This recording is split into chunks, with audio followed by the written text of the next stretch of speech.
ko, pero wala guys. Tinapon ko. Minsan nagsisinungaling rin ang ating Merlan, no? Hindi ako perfect. Ano pang kulang dyan? Nakarehit na rin yung oven ko. Ano bang kulang dyan? Tayo. Sinong tao dyan? Ikaw lang ba, Mirasol? Son Arlene. Hello, Son Arlene.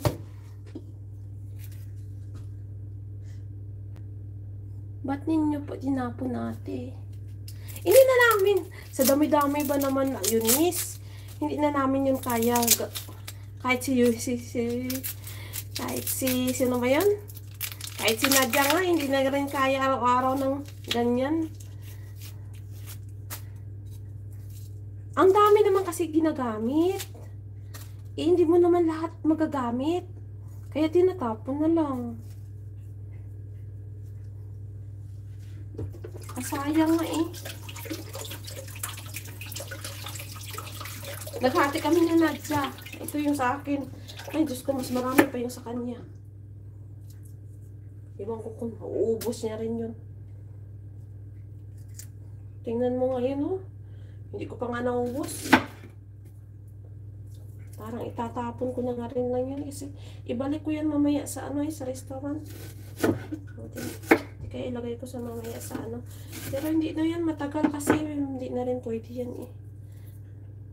Gagamitin ko yan bukas ako. Magluto rin ako ng citronel lemon lux. Ano ba yun? Mustard lux. Ewan ko ano ba yung tawag dyan. Hello, grabe naman itong luto na to. Parang pinaksiw naman to guys. Uy.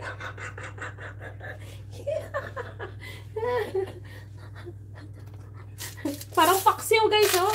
Pero ilagay ko to sa oven.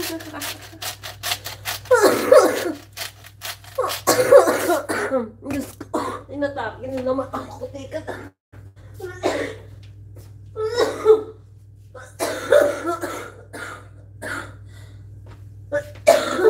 Talin. Doon ako magbirada sa toilet.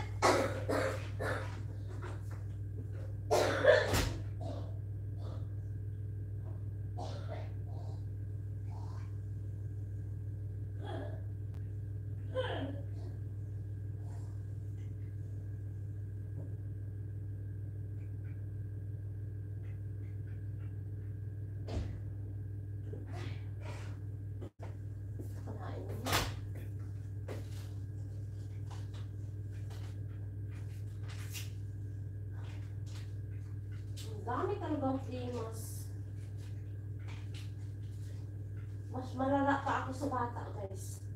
Pag matanda na pala, lahat ng mga sakit-sakit lumalabas na. Nailagyan ko na ba yan ng paminta? Parang wala pa, no? Wala pa. Paminta mo na.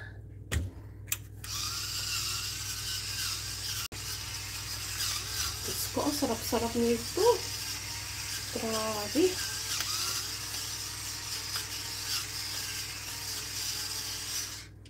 Pipicturean ko yan mamaya. Bago ilagay sa sa oven. Lalagay ko to sa oven ng 20 minutes. Kaya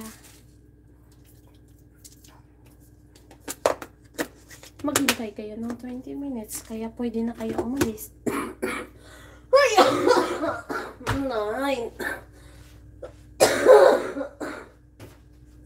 Ano ba naman yan?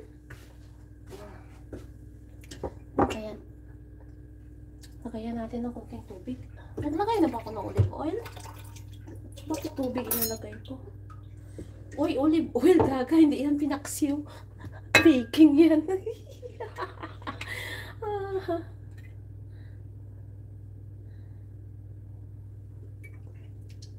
Ganon din sa inyo guys. May nga sakit din kayo.